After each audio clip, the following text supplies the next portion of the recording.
Big news for anyone who loves the history of D-Day. Matt McLachlan Battlefield Tours has just launched a brand new tour that visits the D-Day beaches and lots of other sites in rural France, and all from the comfort of a luxurious cruise on the Seine River.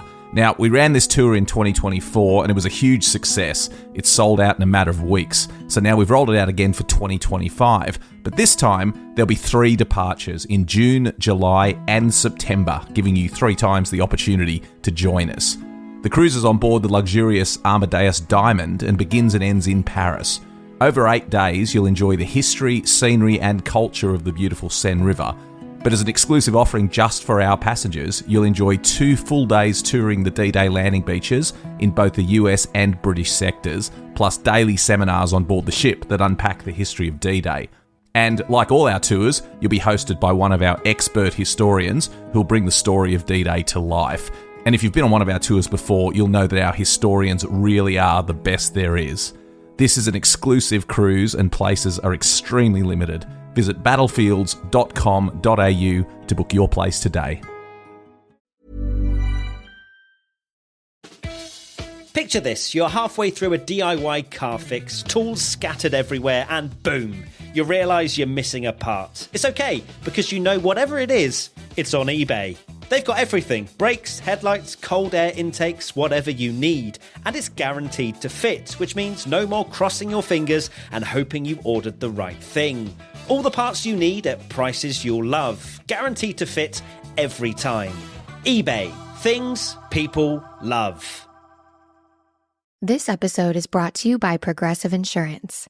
You chose to hit play on this podcast today. Smart choice. Make another smart choice with Auto Quote Explorer to compare rates from multiple car insurance companies all at once. Try it at progressive.com. Progressive Casualty Insurance Company and Affiliates. Not available in all states or situations. Prices vary based on how you buy. A Living History production. I'm Peter Hart. And I'm Gary Bain. And together we're Pete and Gary's Military History Podcast.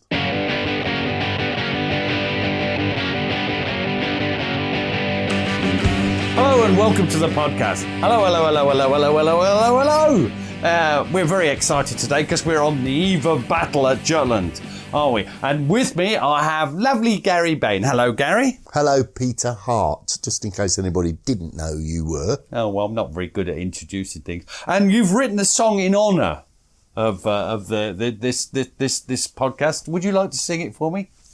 Oh, you mean take me up the Jutland and tell me that you love me? Take me up the Jutland and tell me that you love me. It has a certain ring about it, doesn't it?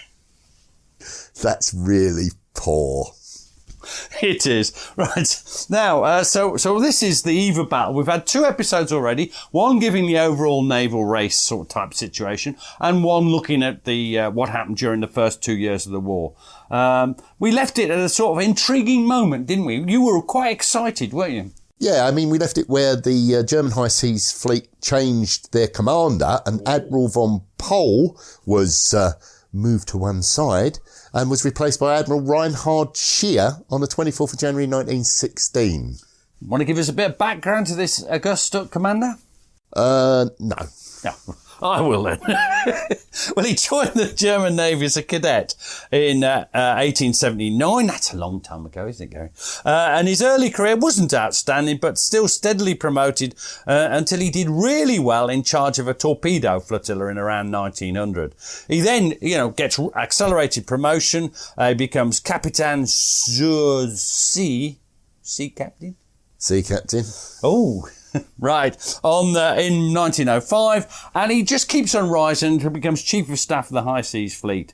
At the outbreak of war, what is he then? Go on, you're going to help me there. What was he at the outbreak? Well, he's the Admiral in command of the pre-dreadnoughts of the 2nd Battle Squadron, and subsequently he commanded the dreadnoughts of the 3rd Battle Squadron. Now, Scheer brought a fresh mind and a good deal more vigour to the problem of finding a real role for the High Seas Fleet. Yeah, they're a fleet in being and a risk fleet. We've discussed both those things, but he wants to do more. So what does he say? And this is Admiral Reinhard Scheer of, at that time, the SMS Frederick der Gross, Frederick the Great. Ooh. And this is what he says. You're Gary the Great. England's purpose of strangling Germany economically without seriously exposing her own fleet to the German guns had to be defeated. This offensive effort on our part was intensified by the fact that the prohibition of the U-boat trade war made it impossible for us to aim a direct blow at England's vital nerve. We were therefore bound to try and prove by all possible means that Germany's high seas fleet was able and willing to wage war with England at sea.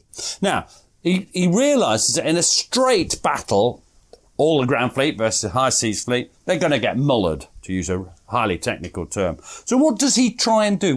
How does he try and achieve his ends? What's he going to do? Well, he tries to provoke the Admiralty and Jellicoe into rash action by applying a policy of systematic and constant pressure across the whole gamut of naval warfare. So this means he wants submarines and mines to play their part, but he wants to send the High Seas Fleet out on active sorties. So what's he trying to do? Well, he intends to seize upon the confusion of action to attain a temporary local superiority, which once more we've discussed in previous podcasts, that if vigorously exploited could erode the ever-increasing British superiority in bald numbers. Yeah, the overall numbers. So how does he raise the sort of lazy tempo of naval war that had existed up till then? Well, certainly, most of 1915. So what does he do? Well, in February, a destroyer sweep was launched across the Dogger Bank. Then in March, a bolder sweep south, the whole High Seas Fleet they're trying to entrap British light forces in the area of Lowestoft. Doesn't really work, but he's trying. Now, later the same month, when the British launched a seaplane carrier attack, supported by the Harwich Force... They're the destroyers, we've mentioned them, yeah. ...with Beatty in close support, Scheer once more emerged to try to catch Beatty, although the rough weather caused him to abort the operation. Yes, he was very positive. The rough weather. Now, what next? What next? Does he... Well, he next tries a return to the hit-and-run tactics employed by Ingenohl in 1914. Now, you'll remember Ingenohl was responsible for the Scarborough and Hartlepool raids. We remember that. And the High Seas left port on the 24th of April. Now, once more, the activities of Room 40... Gary... gave advance warning to Jellicoe. We do now, just in case people listening have not heard the others. Room 40 they were decoding the German signals, and they're helped by directional wireless stations along the east coast. They could follow what was happening. So that's just in case you missed the previous episodes. So what happened? Well, in the events, severe weather hampered the Grand Fleet, and it was left to the Harwich Force alone to harass the German battlecruisers as they bombarded first Lowestoft and then briefly Yarmouth. Now, how did the British public react? Are they phlegmatic and uncomplaining, much like yourself? Absolutely. The British public renewed their outcry. Where was the Navy? Jellicoe came under increasing pressure to adopt a more active offensive policy with the Grand Fleet to try to force the Germans to come out and fight. No, I can't see that working. He's not really that kind of man. He won't abandon the established, strategically successful policy out of some, what would you call it? It's a vague sense of boredom, perhaps, and a desire, of course, for change. No, it's working. That the Germans are not going to win the war by landing a few shells on the British East Coast. In fact, it might actually improve places like Sunderland, if you think about it. Certainly Yarmouth. Yarmouth, yeah. A few shells would do it a world of good. But the Royal Navy could lose it if it lost control of the world's oceans. Therefore, his policy remained rooted in caution. And this is Admiral Sir John Jellicoe of HMS Iron Duke. It is not, in my opinion, wise to risk unduly the heavy ships of the Grand Fleet in an attempt to hasten the end of the High Seas Fleet, particularly if the risks come not from the High Seas Fleet itself, but from mines and submarines. There is no doubt that provided there is a chance of destroying some of the enemy's heavy ships, it is right and proper to run risks with our own. But unless the chances are reasonably great, I do not think that such risks should be run, seeing that any real disaster to our heavy ships lays the country open to invasion. And it leaves the BEF marooned. It's a disaster.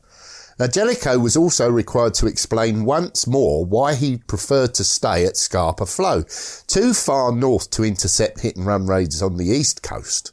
Could he not move the Grand Fleet further south, down to the Firth of the Forth, or even into the Humber?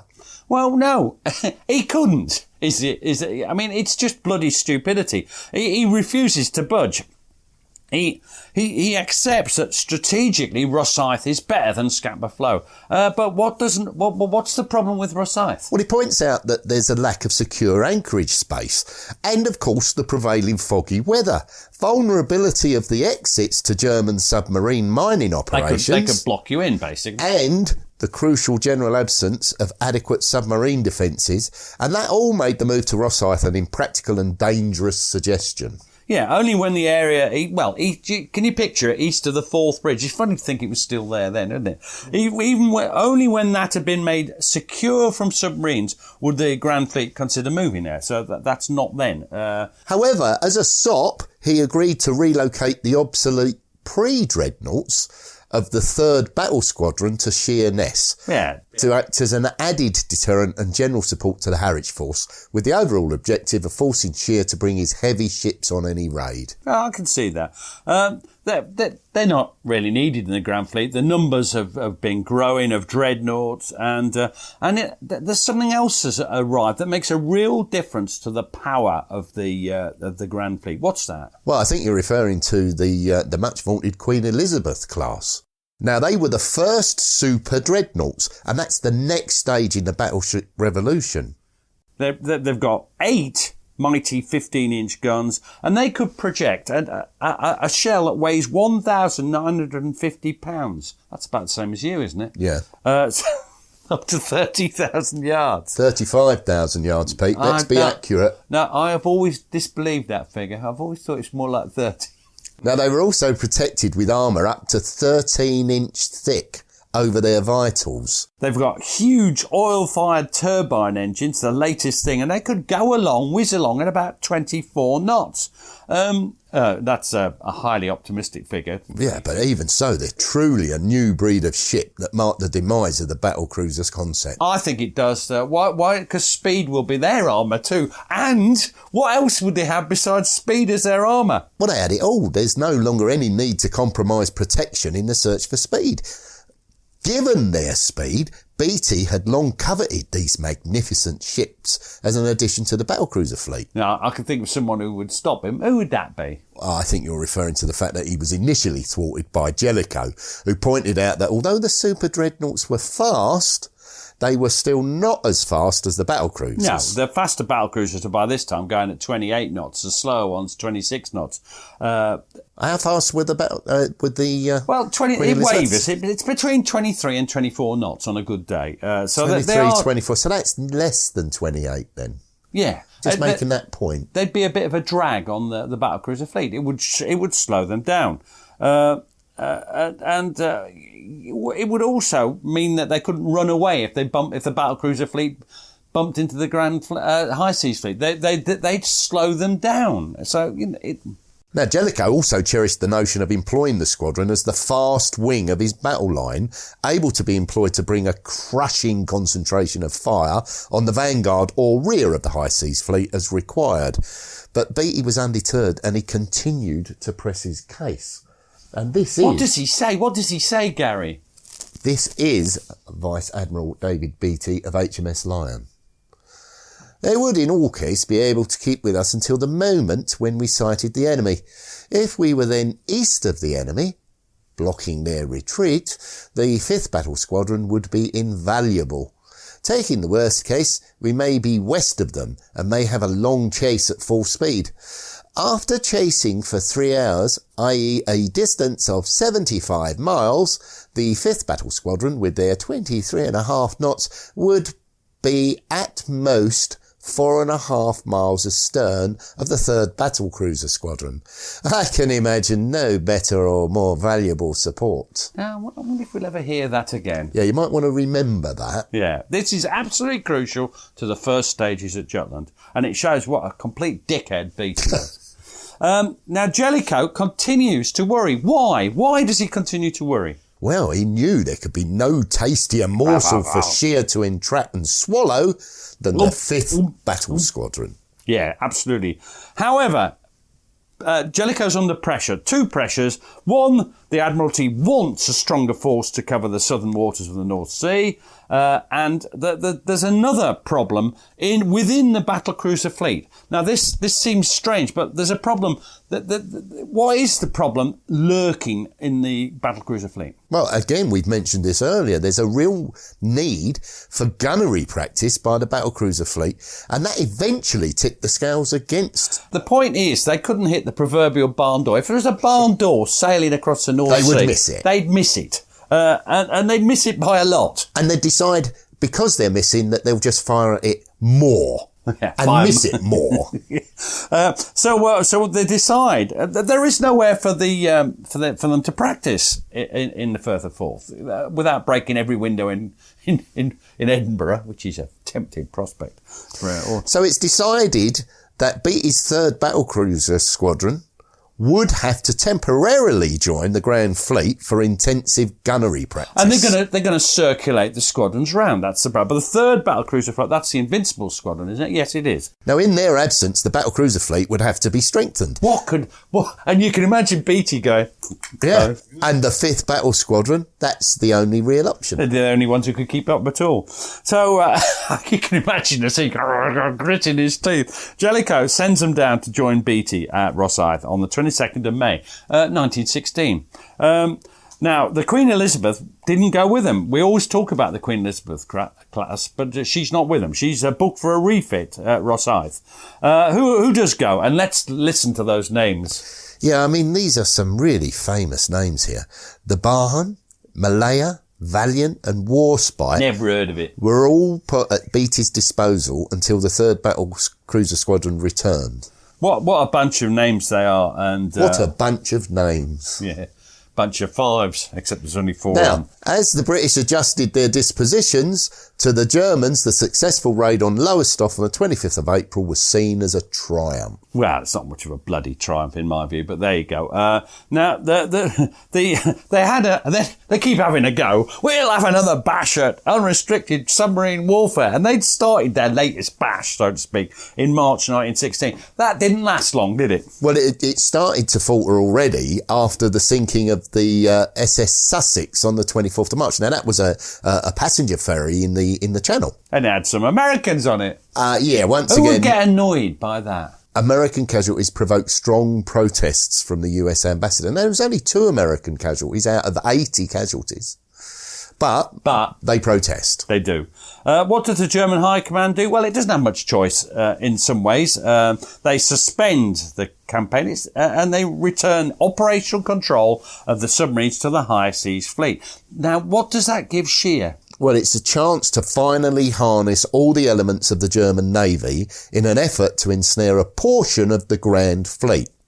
It's this great plan. They just want to knock them down a bit. Just knock them down a bit. Now, in mid-1916, the climax of the naval war approached, but Jellicoe and the Grand Fleet had achieved all but one of their war aims. What? How so, Gary? How so? Let's go through them, shall we? The BEF and endless reinforcements had been safely deposited on the Western Front. The mailed fist of Britain had been safely delivered, yeah.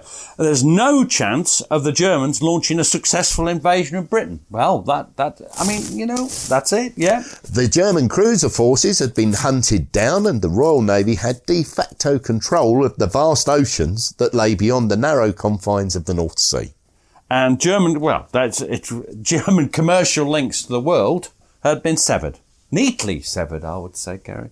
Now, all that remained was the task of achieving victory over the High Seas Fleet. Now,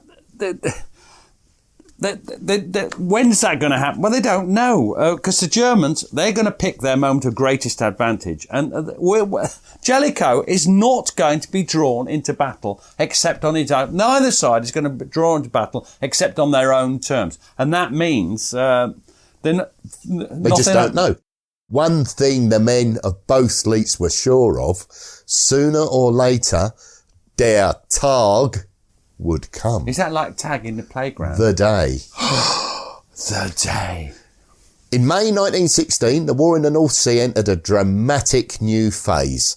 Both Admiral Sir John Jellicoe and Admiral Reinhard Scheer were planning significant operations for the end of May and early June. So Jellicoe, well, he plans on 2nd of June, he's going to try and tempt Scheer and the High Seas Fleet out into the open North Sea by dangling a couple of, a couple of light cruiser squadrons in front of him, sweeping through the Kattegat Channel between Denmark and Sweden. Can you picture that? Yeah, I presume we're going to put a We better put a map of the point. North Sea up, yeah.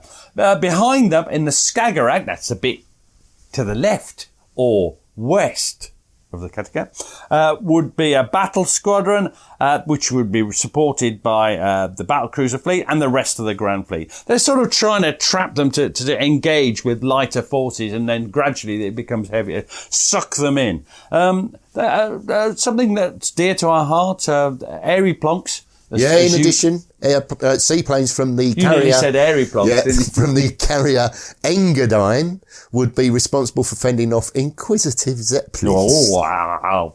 Now, Jellicoe, he's not overly optimistic, but he's going to try. So he plans a trap. So he's afeard of mines and submarines. So what does he try and use to get Scheer? Well, he plans a trap made up of lines of newly laid mines and lurking submarines. Lines of mines and lines across the northern exit channel from the Heligoland Bight minefields to the south of Horn's Reef. Now, this plan was to be rendered stillborn even, as Scheer struck first. So that's what but it shows that Jellicoe was planning a positive operation. However, as you said so rightly, Gary, Scheer plans first. Now, what does Scheer want to do? Well, it's an echo of Jellicoe. He wants to make the fullest possible use of the submarines released by the suspension of the unrestricted submarine campaign. So what is he going to do? Well, his first plan is to attack the northeast coast, but the bad weather means he can't get the Zeppelin cover he wants. So he decides on a lesser thing. He would try and ambush British units in the Skagerrak between Norway and Denmark. This is exactly what Jellicoe was wanting him to do, in a sense, isn't it? What does Scheer think or know will happen? He knows he's in the certain knowledge that Beatty and Jellicoe would rush down to intercept them. The German submarines, some of them mine layers, would be lying in ambush across the exits from Rosyth and Scarpa Flow, ready to do their worst when the fleets emerged, just as Jellicoe feared, in fact. Indeed. So, this is it. This is what's happening. The idea was that in the resulting confusion of battle, Hipper would engage Beatty and draw him inexorably to his doom at the hands of Scheer and the main body of the High Seas Fleet, who would be lurking in the Dogger Bank area.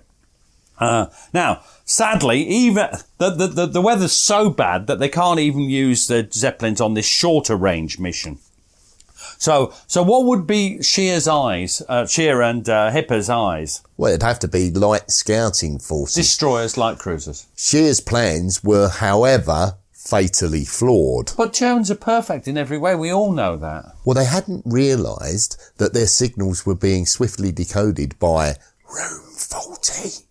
And the departure of numerous new boats had been noted, and they'd been traced to the northern North Sea, which indicated that some major German operation was brewing. Yeah, as every new German signal is received and decoded, a new piece of the jigsaw falls into place. And at 12 o'clock on 30th of May, they were able to warn Jellicoe that the High Seas Fleet would be putting to sea next day. Wow. Well, that's useful. At 1740, the Admiralty decide they can't hesitate any longer, and they order Beatty and Jellicoe to sea. Wow. At Rosyth, the battlecruiser fleet and attached 5th Battle Squadron set off to sea. Now, the image of silent power was impressive as the fleets moved through the Forth, passing Edinburgh on their starboard beam. And this is Seaman Harry Hayler of HMS Warspite, 5th Battle Squadron. Imagine, darling, if you can, a fine though starless night, and 12 great ships steaming out of the Forth, no lights visible, and not a sound to be heard but the swish of the waves. Well, sweetheart, are you calling me darling, or was he writing to his He was writing wife? to his girlfriend. The huge ships raised anchor, manoeuvred round, and then passed one by one under the Forth Bridge. Have you ever seen? You've seen the Forth Bridge. It's weird, isn't it, to think it was there then? The mighty super dreadnoughts, the epitome of modern naval engineering, passed one by one beneath the proud symbol of the Victorian railway age. I do wish you'd be less purpley prose. That's probably why it was there, because it's Victorian. Yes, that would be it. So this is what Midshipman Richard Fairthorne. He's on our favourite HMS. We had heard of it. Lucky HMS Warspite. Lucky HMS. Well, we didn't know it was lucky then. In fact, it already had a couple of collisions. Sorry, it does make me laugh. Lucky Warspite. 5th Battle Squadron. So what does Richard Fairthorne say? At high water, we actually cleared the bridge by some 12 feet. But on approaching the bridge, it always appeared, right up to the last moment almost, that we must inevitably hit it. Hardened seafarers on the upper deck have been seen starting to turn up their collar or even disappear under cover in order to dodge the falling topmast. Then, at the last moment, the topmast seemed to oblige by dipping clear. Looking astern, it then suddenly reappeared as high as before. This phenomenon never ceased to fascinate me. You can all imagine them sort of ducking as they're going under. It's just almost, because it looks as if it's going to hit them. Fabulous. Now, all around, because there may be 12 great ships, but all around them, there's screening light forces. Who are they, Gary? Who are these masked light forces? We've got the 1st, 2nd and 3rd light cruiser squadrons. So are they light cruisers? They are light cruisers. And the 13th destroyer flotilla. Go. Are they destroyers? They are. And parts of the 1st, 9th and 10th flotillas and their flotillas. And finally, the seaplane carrying Engadine. The battlecruiser Australia and the Queen Elizabeth were left behind undergoing repairs in dry dock. So that's they're setting off from Rosyth. And meanwhile, at Scapa Flow, the Grand Fleet, Gary, Britain's final bulwark against the world, is simultaneously preparing to leave harbour. This is for the umpteenth time. They've been on numerous sweeps across the North Sea. Was there anything special to indicate this was special? If you see what I rather unimaginatively mean. No. There was nothing to indicate to the ship's crews that this was anything other than a normal sweep, but the atmosphere was pregnant with possibilities, sharpened to a point only perhaps in retrospect. Yeah, so when they wrote, they knew what happened afterwards. This is Midshipman John Croom of HMS Indomitable, 3rd Battlecruiser Squadron. So they're the ones who are attached to the Grand Fleet from Beatty's Fleet. Raise steam for full speed ahead and report when ready to proceed. Although we'd received the same order many times before, it never failed to raise a thrill of wild excitement in the expectation that this time perhaps Der Tag, as we also called it, had dawned at last. That evening the thrill was immensely multiplied, for everybody seemed to have a premonition that the day had really arrived. There was an almost electric atmosphere of expectation and suppressed excitement as officers and men went about the work of preparing for sea. Wow. That's a stirring sight to watch the men scurrying across the decks as the Leviathans stirred themselves into action. Leviathans, indeed. And you're going to tell us once more what Midshipman John Croom witnessed. To see 30 or so of the biggest and most powerful vessels afloat spread over the calm, wide anchorage of Scapa Flow, together with their masses of attendant light cruisers and destroyers, and to watch them as the sun set. Simultaneously, every one of them began to send up clouds of heavy smoke into the still air as the stokers got busy at the boilers. Reforced draft fans began to hum the familiar tune. Turn, tune. And on deck, men were like busy ants, formed in orderly groups as the bugle calls floated across the immense harbour and set about hoisting boats and gangways, uncovering guns and searchlights, and making the many preparations for taking the gigantic floating forts to sea. Floating forts. A lot of alliteration. Yeah. The hours, days, months and years of intensive training were clearly visible as they formed up for sea. And again, you're working so hard. This is what Midshipman John Croom says. The grey monsters wheeled in succession and silent majesty which marks the departure to sea of a perfectly trained fleet. Finally, as the last of the long line passed us, we in turn began to swing, weighed the last few links of cable and stole stealthily away in the wake of the grand fleet.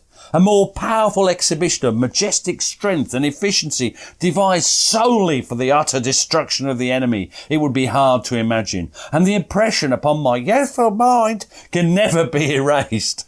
His voice is still breaking on occasion. He's very young. Moreover, I was proudly conscious that I was part of this huge machine and firmly convinced that the machine was invincible, if not invulnerable. Calmly, carefully, almost unobserved in its remote Scottish fastness, the great fleet left harbour, ever hopeful that this might be the sweep that brought battle. And at this point, we'll take a short break. So good, so good, so good. Amazing deals on activewear for all the ways you move are at Nordstrom Rack stores now. How did I not know Rack has Adidas? Oh, I love these new Nikes. I always score at Rack. Stock up on new gear from the best brands in the game, starting at just $40. Great brands, great prices. That's why you Rack. Did you know 1 in 2 women wear the wrong foundation? Matching foundation is hard, but Il Maquillage makes it easy. Take the Power Match quiz to find a perfect match in seconds, customized to your unique skin tone, undertone, and coverage needs. With 600,000 5-star reviews, Woke Up Like This is our best-selling foundation for a reason. Available in 50 shades of weightless natural coverage. And with Try Before You Buy, you can try your full size at home for 14 days. Just pay shipping. Take the quiz at ilmaquillage.com/quiz. That's ILMAKIAGE.com/quiz. Ryan Reynolds here from Mint Mobile. With the price of just about everything going up during inflation, we thought we'd bring our prices down. So to help us, we brought in a reverse auctioneer, which is apparently a thing. Mint Mobile Unlimited Premium Wireless. How to get 30, 30, bit to get 30, bit to get 20, 20, 20, bit to get 20, 20, bit to get 15, 15, 15, 15, just $15 a month? Sold! Give it a try at mintmobile.com/switch. $45 upfront payment equivalent to $15 per month. New customers on first 3-month plan only. Taxes and fees extra. Speed slower above 40 gigabytes. See detail. Over the last 75 years, over 10,000 chemicals have been introduced to our food supply. Yet the EU only allows 300 food additives. But at Thrive Market, we bring our members the highest quality brands and restrict more than 1,000 ingredients found at conventional grocery stores. Making the switch is easy with our Healthy Swap scanner, which finds better versions of all your favorite pantry, snacking, and home essentials without the added junk, dyes, and fillers. Plus, it's all delivered straight to your door. So if you're looking to shop at a grocery store that actually cares about your health, go to thrivemarket.com/podcast and you'll get 30% off your first order and a free gift.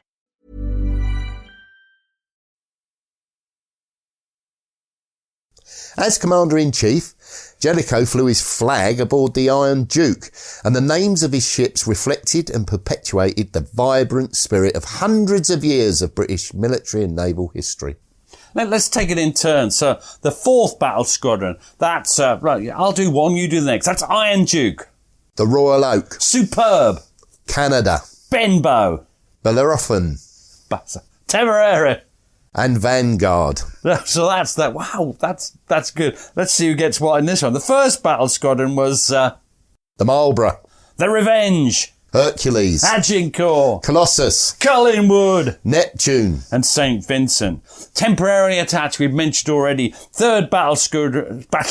How could I get that wrong? Battle Cruiser Squadron. Who are they? Invincible. Inflexible. And indomitable. That's us, Gary. We're indomitable in the face of criticism. I think you'll find we're inflexible. Yeah. From the secondary base at Cromarty emerged the 2nd Battle Squadron, composed of the King George V, Ajax, Centurion, Erin, Orion, Monarch, Conqueror, and Thunderer. Wow. I mean, there are some really famous ships there. Well, those are names that have rung down ever since the 18th century. Various battles have been involved with ships that are captured from the enemy and their names go, oh, wow. Now, so around them, they've got the protective screen. So they've got the 1st and 2nd cruiser squadrons. That's not light cruisers, Gary. No, but they did have the 4th light cruiser squadron. And then they've got the 4th, 11th and 12th destroyer flotillas. And they together they slip through the submarine defences of Cromarty and Scapa Flow and out into the open seas. Oh wow! And now a point. Let's just think about it. What am I thinking about, Gary? I know you can always tell what I'm thinking.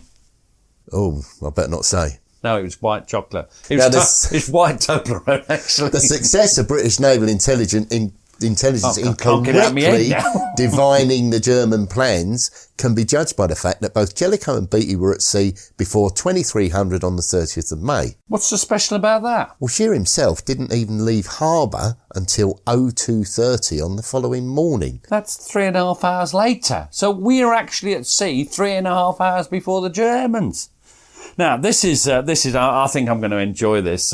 This is Commander Georg von Hayes of the SMS Derflinger. That's 1st Scouting Group. That's part of von Hipper's battlecruiser fleet, if you like. What does he say? We had spent the night at anchor in the Schillig Roads, off the entrance to the Jederbusen. Ahead of us stretched the small cruisers and some flotillas of destroyers. It was a beautiful, clear night, which soon gave place to a splendid morning. The sun rose magnificently, covered the sea with its golden rays, and soon showed us the picture of the whole high seas fleet, proceeding to meet the enemy. Always a wonderful sight, and one never to be forgotten. Far ahead of us steamed the small cruisers in line ahead, surrounded by a cordon of destroyers steaming ceaselessly around the cruisers, on the lookout for enemy submarines, like dogs round a flock of sheep. He was not related to Richthofen at all. No. Now, we're now on to we're going to do the same. That's the 1st Scouting Group. That's Hipper's newly commissioned flagship, the Lutzow. What else? Well, there was also the Seydlitz, the Moltke, Derflinger itself, and von der Tann. Right. So behind them comes the High Seas Fleet. Now, this is a real hostage to fortune here. There's the 3rd Battle Squadron. That's the König, Großer Kurfürst, Kronprinz Wilhelm, Markgraf, Kaiser, Kaiserin, Prince Regent Luitpold, and Scheer's flagship, the Friedrich der Große. Behind them come the 1st Battle Squadron. That's the Ostfriesland, Thüringen, Heligoland, Oldenburg, Posen, Rhineland, Nassau, and Westphalen. Now, then something that the British don't have, because Scheer brings his 2nd Battle Squadron. Now, why am I saying what? Well, they're pre-dreadnoughts. Pre-dreadnoughts. They're so that's before bread was invented. They're pre-dreadnoughts. Right. And they brought up the rear of the line. And they consisted of the Deutschland, the Hessen, Pommern, Hanover, Schlesien, and Schleswig-Holstein. Schleswig-Holstein. Oh, God's sake, I thought I was a good guy. Now, this is weird. Now, of course, they increased. They've got a load of 12-inch guns. 12-inch, I think. They do increase the total broadside weight, but they slow them down. Because instead of 20 or 21 knots, how fast do they go? Well, their overall speed is around 18 knots. Why do you think, I haven't put this in the notes, why do you think Scheer, if you'd been listening earlier, listeners, not Gary never listens. I think you mean that Scheer had been swayed by sentiment. And what was that sentiment? The old shippy sentiment. Yeah, he'd commanded them, hadn't he? When the war started, he'd been in command of them. So, do you think he was right to bring them? Probably not. Well, I think not, really. But we'll find out. Let's see if they all get home safely. Spoilers, yeah. Now, so as Von Hayes said, they're surrounded by a protective screen, light cruisers. That's the 2nd and 4th Scouting Group, and 7 flotillas of destroyers. Let's add them up. Now, just quickly add them up in your head. Now, without thinking. Quick. Well, at his disposal, we had 16 dreadnoughts, 8 pre-dreadnoughts, 5 battle cruisers, 11 light cruisers, and 61 destroyers. And what did he have against him?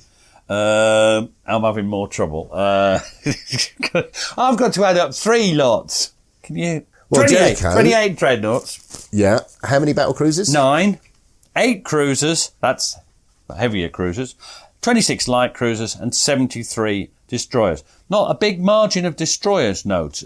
But not outnumbered, but not a big margin compared to the others. How many destroyers do we have nowadays? 1. Exactly. 73 destroyers. Yeah, 73 destroyers. We don't actually have one, but the point is significantly less than 73. Well, let's say now it's 1, 2, 3, and then it was 1, 2, 3 lots. Right, the ground fleet clearly outnumbers the high seas fleet in every department that really matters, except pre-dreadnoughts. But they're not being outnumbered in the destroyers. But does Jellicoe get the reinforcements he was expecting of the destroyers from the Harwich force? We better deal with this now because we'll never remember to mention it again. No, whilst he got the destroyers wrong, he was right with his scepticism that Harwich force would ever be able to join him in battle. Well, in the confusion of battle, yeah, because the Harwich fort was under Reginald Tyrwhitt, and they were ordered by the Admiralty to remain in harbour until the Admiralty was certain that Scheer was not launching some desperate thrust towards the Channel ports and the Dover Straits. He was thus left, with just sitting about in harbour with his 5 light cruisers and 18 destroyers, and of course with the pre-dreadnoughts, which I failed to mention earlier. As the fleet's deployed into the North Sea, the intentions of the 2 commanders can be quite simply stated. Bag's-Eye Jellicoe. I am Jellicoe. I aim to defeat the high seas fleet. If I can bring it to battle without exposing my fleet to the risk of serious losses from mines and torpedoes. I prefer the maintenance of the current strategic status quo to fighting in anything but favourable circumstances. That's me. What do you want, Mr. Von Scheer? Well, I intend to draw detached elements of the Grand Fleet, most probably the battlecruiser fleet, into a trap where I could achieve and exploit a local superiority. Only when the 2 fleets have been equalised will I risk an out-and-out fleet action. Wow. Right, so bear that in mind, because eventually we're going to be looking at, oh, bloody one then, you bastards. And you have to look at what the aims were if you're trying to decide what happens. Right, now, so Scheer, his first round. I mean, just as the fleet set sail, Scheer's trap must snap shut. Ha ha ha ha ha! No, it's an early disappointment for him because the submarine ambush that he'd set around the British bases proved a damp squib. Well, there were 18 German submarines. Surely they'll begin the process of attrition to gradually bring down the Grand Sea down to the size of the highest fleet. 18 submarines! Yes, but his hopes are dashed. The new minefields laid by submarine mine layers were ineffective. Would you like to tell that to the crew of the Hampshire and Kitchener? Once the battlecruiser fleet and Grand Fleet had left harbour, they simply disappeared into the vastness of the seas. Yes, because the seas are big and 18 isn't many. So when you get... we've stood and looked at the sea occasionally. It's big, isn't it, Gary? Yes, it's everywhere. And the other thing is, what happens to the Hampshire? Sinks. It runs on one of the... A bit later, 3 or 4 days later, runs onto one of the mines. So that is down to that. And Kitchener, have you heard of Kitchener? Yeah, he's got arms. It's Kitchener's arms. That's a sop to our friends at the Great War Group. It's got legs as well. Worse still, the German submarine wireless intelligence reports sent to Scheer were positively misleading, giving no idea that the Grand Fleet was out in full strength. They just report that they've seen a couple of ships here, a couple of ships there. They don't say that they've... Well, that's because that's all they saw. So Scheer is completely oblivious to the fact that Jellicoe set sail. What arrangements had Jellicoe made with Beatty? Well, I better do this bit because it's incredibly complex, Gary. Jellicoe's going to rendezvous with Beatty about 90 miles off the entrance of the Skagerrak. That's between Denmark and the other place. That's right. The intention was the 2 fleets The two fleets would reach their designated points some 69 miles apart at 1400 on the 31st of May. So that's next day. That's from when they set sail.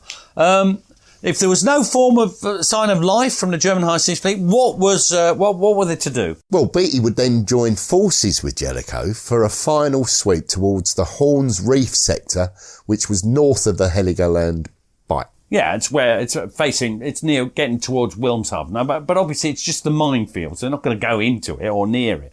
Can I explain what Admiral John Jellicoe says? Remember, he's aboard the HMS Iron Duke. He says, I felt no anxiety in regard to the advanced position of the force under Sir David Beatty, supported as it was by 4 ships of the 5th Battle Squadron, as this force was far superior in gun power to the 1st Scouting Group, and the speed, that's the German battlecruisers, and the speed of the slowest ship was such as to enable it to keep out of the range of superior enemy forces. So if the High Seas Fleet, the dreadnoughts, turned up, they could get away.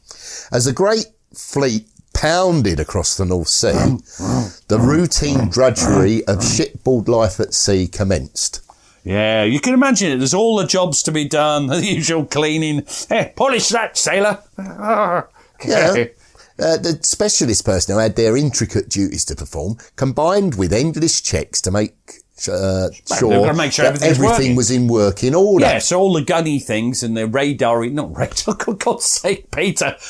All the gunny things, just everything worked. That's it. Now, to the men in the lower deck, this was just one more sweep into the North Sea. Another part of the endless routine. It's a bit like recording a weekly podcast, really. There was nothing to indicate otherwise. It was indeed a pleasant day for a cruise. What you got to say about it, Midshipman John Ouvry on HMS Tiger, 1st Battlecruiser Squadron with Beatty?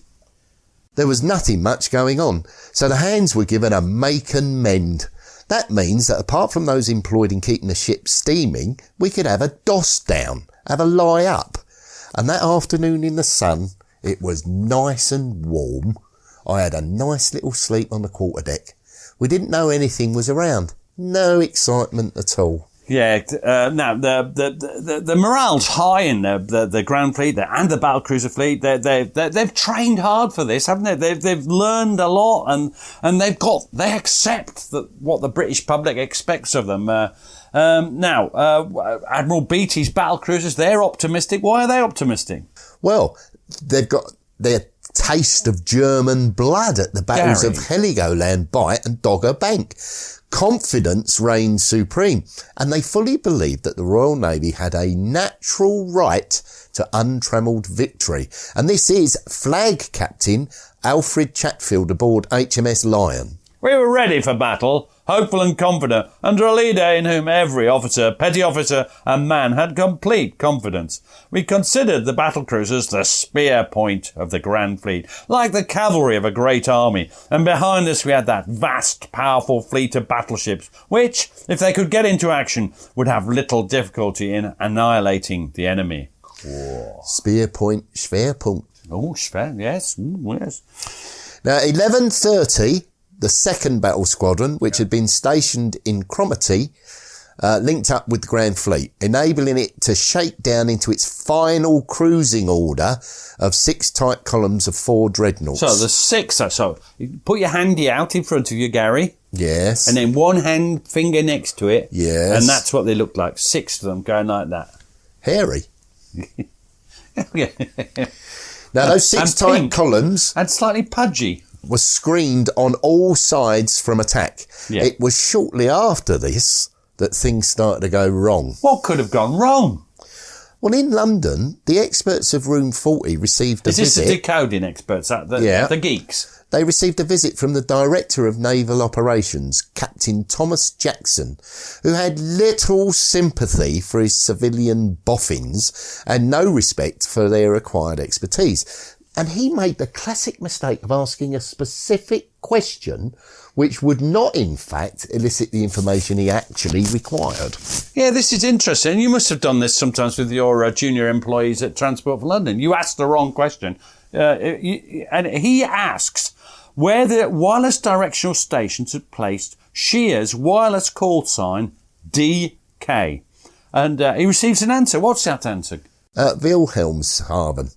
And he didn't ask any further questions, and he turned on his heel and left. And this was extremely unfortunate, to say the very least. Yeah, that's because, and this is a cunning ruse, worthy of Blackadder, or rather Baldric himself. When Scheer went to sea, he transferred his wireless DK call sign to a shore establishment at Wilhelmshaven and adopted another call sign while he was at sea. Now, this is designed for what for? Why? Well, to put directional stations off the scent. The Room 40 staff, they'd already worked that out after their experiences during previous German excursions into the North Sea. But Jackson did not know this vital piece of information, and the experts in Room 40 did not, or more likely didn't have the opportunity to enlighten them. He wasn't a friendly approach, not like yourself. He was a complete bastard. And he didn't say, "Where's Scheer?" He said, "Where's DK call sign?" And I have to admit, if you've got a boss of that nature, a bastard, if you're asked something like that, they'll shout at you if you give them extra information normally. So you just say, "Wilhelmshaven, sir." Therefore, Jackson reported that Scheer was still in harbour. Rear Admiral Henry Oliver, the Chief of War Staff at the Admiralty, he had no reason to doubt this information, and he therefore sent an entirely misleading signal to Jellicoe and Beatty at 12:30 on the 31st of May. This is the technical term is clusterfuck, isn't it? Yes, and this is Rear Admiral Henry Oliver of the Admiralty. No definite news of the enemy. They made all preparations for sailing early this morning. It was thought fleet had sailed, but directionals placed the flagship in the Jade at 11:10 a.m. GMT. Apparently, they have been unable to carry out air reconnaissance, which has delayed them. Right. So, what must Jellicoe think when he gets that? Well, he's clearly being told that the High Seas Fleet was in harbour and that whatever Scheer had been planning had been delayed or maybe even cancelled. The result of that, if you're thinking, so he thinks, well, I'll continue to head, towards the rendezvous point with Beatty. But is this now a sort of active service action at any moment, or is this what? No, it's changed from an interception to just one more sweep. Just routine. Yeah.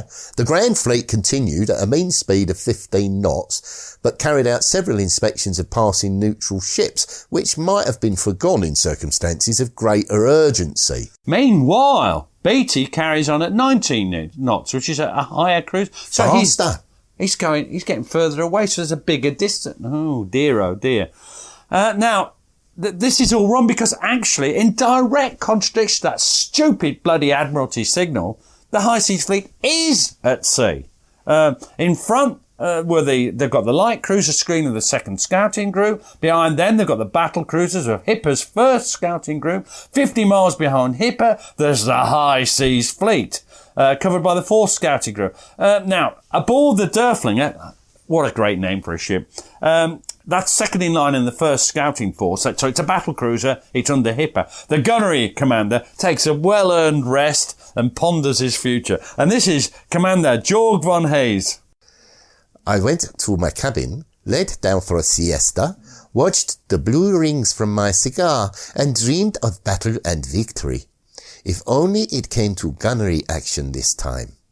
My whole career seemed so incomplete, so much of a failure if I did have at least one opportunity of feeling in battle on the high seas what fighting was really like. Blow for blow, shot for shot, that was what I wanted. I was possessed by a burning desire to engage our proud Derflinger in action with an English battlecruiser worthy of her. Day and night, this thought never left me.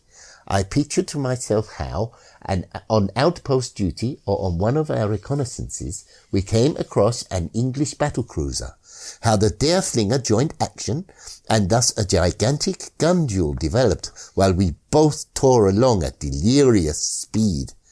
I could see how every salvo from the enemy was replied to by one from us, how the fight became ever faster and more furious, and how we struggled together like two mighty warriors who both knew well enough that only one of us will survive. In my dreams, I saw the English gunnery officer get his periscope onto my ship. I heard his English orders and my own. This thought of such a contest between great ships intoxicated me, and my imagination painted pictures of monstrous happenings. Is this what it's like for you when you're sat daydreaming? I often think of you and monstrous happenings. Yeah, well, now the Germans have every intention of provoking a clash with a portion, not all, a small and discreet portion of the Grand Fleet or the battlecruiser fleet. Have they any idea that Room 40's first revealed and then obfuscated their movements? Do they know what's happening? No. Unaware that they were heading directly towards each other, the scene was set for battle when the fleets collided in the North Sea. Now, by 1330, Beatty had disposed his forces so that the second battlecruiser squadron lay some 2 miles to the northeast of the Lion. That's that's leading the first battlecruiser squadron. Now, that 2 miles, is that significant? No, not really. Where's the fifth battle squadron? Because, we know they're going to be very close by. Well, they're some 5 miles north-northwest of the Lion. What? 5 miles. 5 miles. What does that... So they're quite a way away, aren't they? Yeah, and that failure to concentrate his forces made a hollow mockery of the earlier claim that he'd made to Jellicoe. Now, do you remember these words, Pete? This is Vice Admiral David Beatty aboard HMS Lion. Yeah, this is repeating his words. Taking the worst case, we may be west of them and may have a long chase at full speed. After chasing for 3 hours, i.e. a distance of 75 miles, the 5th Battle Squadron with their 23.5 knots would be at the most 4.5 miles astern. Hang on. And how just in normal cruising together? Yeah, so there's no turning, nothing. It's how far behind are they? They're already worse than his worst case. They're already 5 miles. Wow. And they haven't turned. Now, it's possible he intended to close up his forces if they approached an area where the German fleet was likely to be. But that misleading telegram from the Admiralty hasn't bloody helped matters, has it? What's he thinking about? What is he thinking about? Well, arguably, it had turned his mind more towards the mundane practicalities of the junction with the Grand Fleet and the imminent exchange of the 5th Battle Squadron for the 3rd Battlecruiser Squadron. They were going to get their 3rd Battlecruiser Squadron's had its gunnery. It's going to swap over again. Wow. Whatever the reason, it was to prove a grave error and have a significant impact on the course of the looming battle. Now, ahead of Beatty, to the east, therefore, was the screen. That's the 1st Light Cruiser Squadron with the 2nd and 3rd Light Cruiser Squadrons. And they're covering together the approaches from the south and southeast. Now, at 1358, this is precise, Gary. Although, actually, they've no idea where they are on the map. That's one amusing thing. They're approaching the designated rendezvous point. And what does Beatty do? He signals his ships to be ready to make the turn at 1450 to the northeast. 1415? Sorry, 1415 to the northeast to move towards a junction with the Grand Fleet. So where's Hipper? Where's he? Is he inside?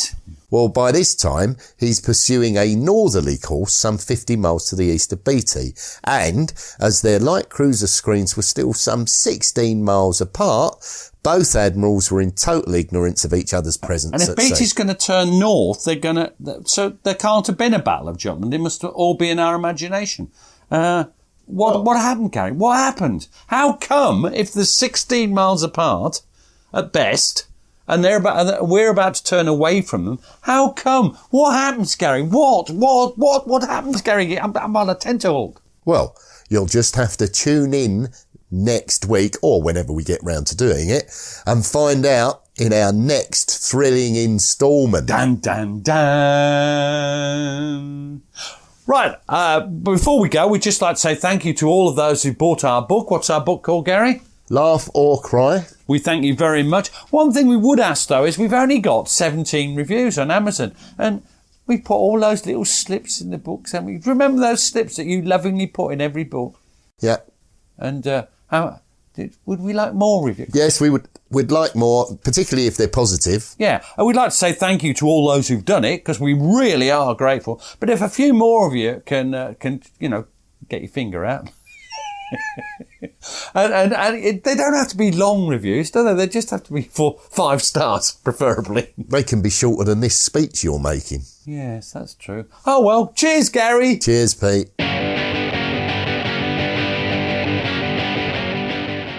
Thanks for listening to the show. Blah, blah, blah. If you'd like to support us, blah, you can now buy us a coffee. Blah, blah, Visit www.buymeacoffee.com/PGMH. Or visit www.blah, and we'd be jolly grateful. Cheers. So good, so good, so good. Amazing deals on activewear for all the ways you move are at Nordstrom Rack stores now. How did I not know Rack has Adidas? Oh, I love these new Nikes. I always score at Rack. Stock up on new gear from the best brands in the game, starting at just $40. Great brands, great prices. That's why you Rack. If you're looking for flexible workouts, Peloton's got you covered. Summer runs or playoff season meditations. Whatever your vibe, Peloton has thousands of classes built to push you. We know how life goes. New father, new routines, new locations. What matters is that you have something there to adapt with you, whether you need a challenge or rest. And Peloton has everything you need whenever you need it. Find your push, find your power. Peloton. Visit onepeloton.com. Over the last 75 years, over 10,000 chemicals have been introduced to our food supply. Yet the EU only allows 300 food additives. But at Thrive Market, we bring our members the highest quality brands and restrict more than 1,000 ingredients found at conventional grocery stores. Making the switch is easy with our Healthy Swap scanner, which finds better versions of all your favorite pantry, snacking, and home essentials without the added junk, dyes, and fillers. Plus, it's all delivered straight to your door. So if you're looking to shop at a grocery store that actually cares about your health, go to thrivemarket.com/podcast and you'll get 30% off your first order and a free gift. Thanks for listening. Follow us on Twitter and Facebook to learn more about each episode. And if you'd like to support the podcast, you have a couple of options. You can buy us a coffee at buymeacoffee.com/PGMH, or consider subscribing to the podcast for only £2 per month and get ad-free listening and bonus content. You can find links for both on our Facebook and Twitter accounts. Sounds great, doesn't it?